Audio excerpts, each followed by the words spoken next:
রাতের সৌন্দর্য সবসময় আমাকে মোহিত করে। আমার আনন্দ আশ্রমে ছোট ছোট ব্লগ, রাতটা কত গভীর, মধ্যরাত, হয়তো একটু পরে ফজরের নামাজের ধ্বনি শুনতে পাবো। তারপরেও আবার ভাবলাম আরও কিছু জীবনের গল্প বলি। আনন্দ আশ্রমে সবসময় তো আনন্দ নিয়ে থাকবো। তো আমার প্রত্যেকটি নাচ, গান বা ক্রিয়েটিভ যেই বিষয়গুলো, সবগুলোর পিছনেই তো একটা একটা গল্প আছে। এখন সবগুলোর পিছনের গল্পগুলো তো আর এভাবে বলা যায় না। তাই এই যে নিশুতি রাতের সাথে আজানের ধ্বনি শোনার অপেক্ষায়, ওই দেখেন ঈশান কোণে হালকা আলো দেখা যাচ্ছে। বৃষ্টি তো পড়ছেই, তারপরও আলো দেখা যাচ্ছে।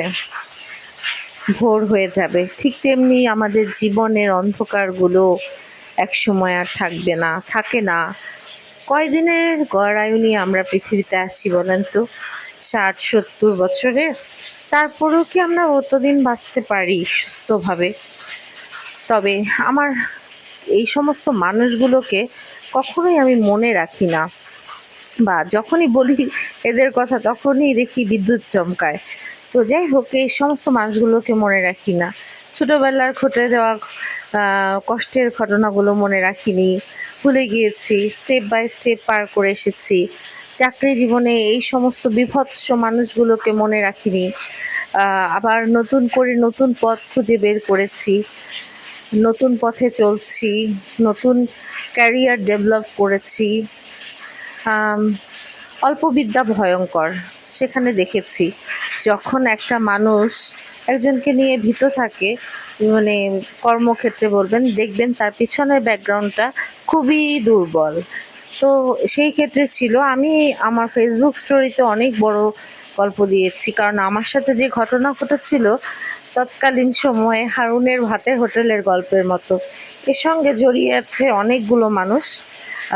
আর কিছু মানুষ ছিল বাকরুদ্ধ, কারণ পিটের ভয়, চাকরি চলে যাবে, কারণ তাদের হয়তো সত্য বলার সাহস নাই, বা হয়তো তাদের অর্থনৈতিক ক্রাইসিসের জন্য বাদ দিলাম তাদের কথা।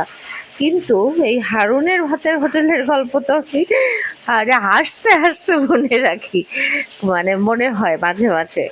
তো অল্প বিদ্যা ভয়ঙ্কর, সেটা আমি আমার জীবন দ্বারা প্রমাণিত হয়েছি। তারপরে কিছু মানুষ আমার জীবনে, মানে আমার ক্যারিয়ার লাইফে, তাদের ওয়াইফ আছে, তারপরেও তারা খুব ন্যায় নিষ্ঠার সাথে আমাকে সুন্দরভাবে প্রপোজ করেছে।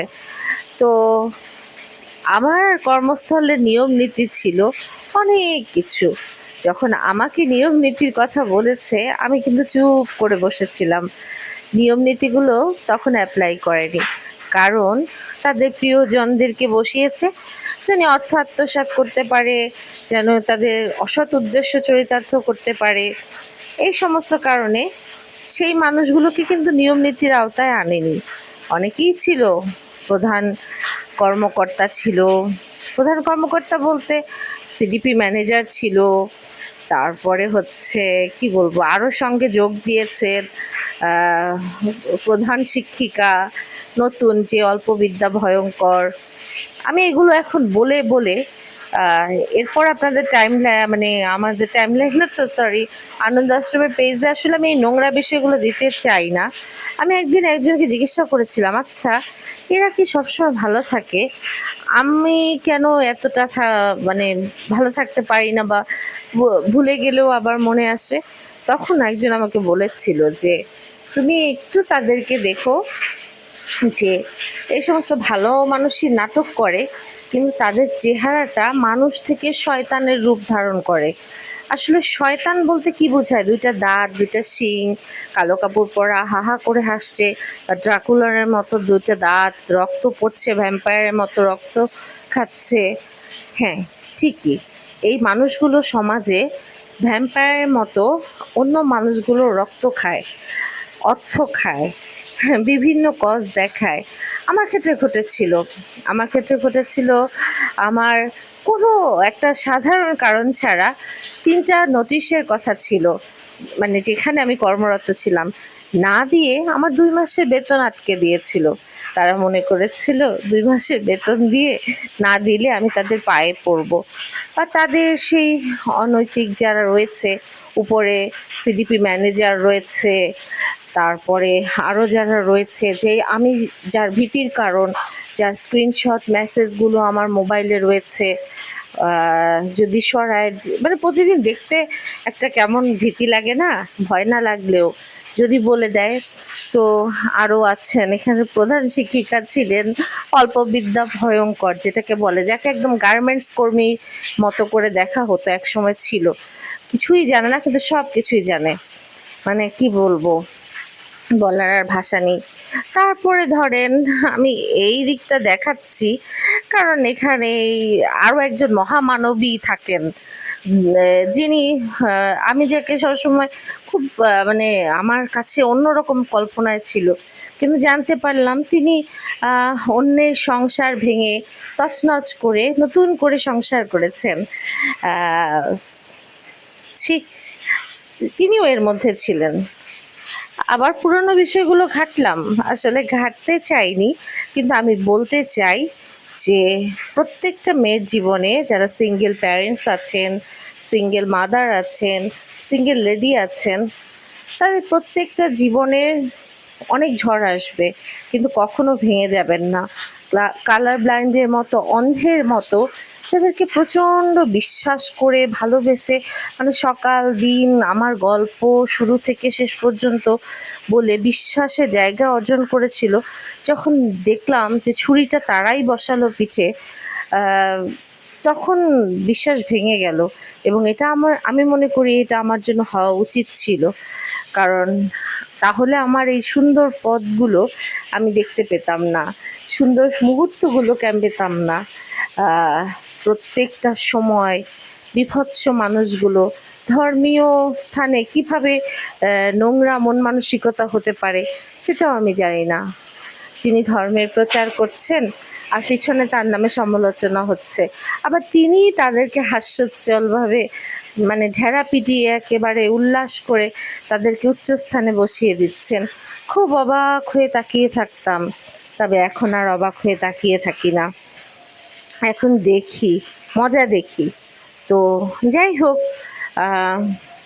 এদের ছেলে আছে, মেয়ে আছে, সন্তান আছে, স্ত্রী আছে, তারপরেও যদি একটু সিঙ্গেল মহিলা হিসেবে, লেডি হিসেবে যদি একটু বেশি প্রাপ্তি আমার কাছ থেকে পেত, বেশ হতো, মন্দ হতো না, না, নট ব্যাড আর কি যেটাকে বলে। তো এই সমস্ত মানুষগুলোকে কি অনেক আশীর্বাদ, ভালোবাসা, শুভকামনা, না কি বলা উচিত, আসলে আমার কাছে কোনো ভাষা নাই, আমি স্পিচলেস। আমি এগুলো কখনোই মাথার মধ্যে আনি না, কিন্তু তারপরেও মনে হয় গালের উপরে 2টা থাপ্পড় মারলে এদেরকে ঠিক হয়ে যেত। কিন্তু এ সমস্ত মানুষকে ধরতে গেলেও ঘৃণা, কারণ এরা তো পচা। আপনি যদি ধরতে যান বা চড় মারতে চান, আপনার হাতে পচা গন্ধ লেগে যাবে। তাই আমার আনন্দ আশ্রমে আনন্দ নিয়ে থাকবেন এবং আনন্দর সাথে থাকবেন, আনন্দ দেখবেন। আমি যে প্রত্যেকটা, যখন করোনার সময় ছিল, আমি অনেক নাচ করেছি, গান করেছি, কিভাবে যে বেঁচেছিলাম, বাঁচিয়ে রেখেছিলাম ঈশ্বরের হাতটি ধরে। তো আরও কিছু চেলাবেলা আছে, তাদের কথা নাই বলি, যারা স্পাই। সব সময় দেখবেন সিসি ক্যামেরা লাগে না, এই যে দেখেন এখান থেকে দেখা যাচ্ছে, এই সিসি ক্যামেরাটা কি খুব ওয়ান্টেড? আমার কাছে মনে হয় না। তো এরকম সিসি ক্যামেরা আছে যেগুলো ভুল তথ্যগুলো ধরা পড়ে, মানে সিসি ক্যামেরার ডিভাইসগুলোই নষ্ট, মানে মানুষের মাথার ডিভাইস নষ্ট হলে যেটা হয় আর কি। তো কথা লাগাতে পারলেই তিলকে তাল করা এদের অভ্যাস। তো বাই বাই। আমার এই ব্লগে নিশুতি রাতে একটু পর নামাজ হবে, আজানের ধ্বনি প্রবাহিত হবে, এই সময় আর না হয় এই নোংরা পচা ডাস্টবিনগুলোর কথা না বলি। আবার বলবো না যে এমন না, ব্লগে সব পেয়ে যাবেন। কি চরম পৈশাচিকতা থেকে উঠে এসে দাঁড়িয়ে আবার নিজের জীবনের পথ, আনন্দ, সব কিছুকেই পেয়েছি, ঈশ্বরকে প্রত্যেক মুহূর্তে পেয়েছি। যদি অনৈতিকতা থাকতো তবে ঈশ্বর আমার সহায় থাকতেন না, কারণ অনৈতিক মানুষের সাথে অনৈতিক বিষয়ের সঙ্গে ঈশ্বর কখনো থাকেন না, পথ দেখান না, আলো দেখান না।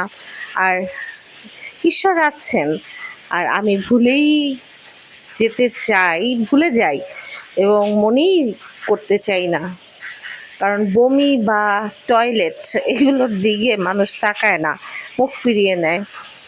তো যাই হোক, সকাল হবে, শুভ সকাল সবাইকে।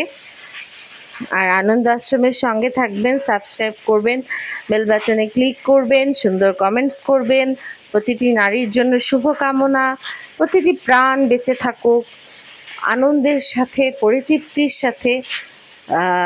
ভালো সঙ্গে ভালো থাকবেন।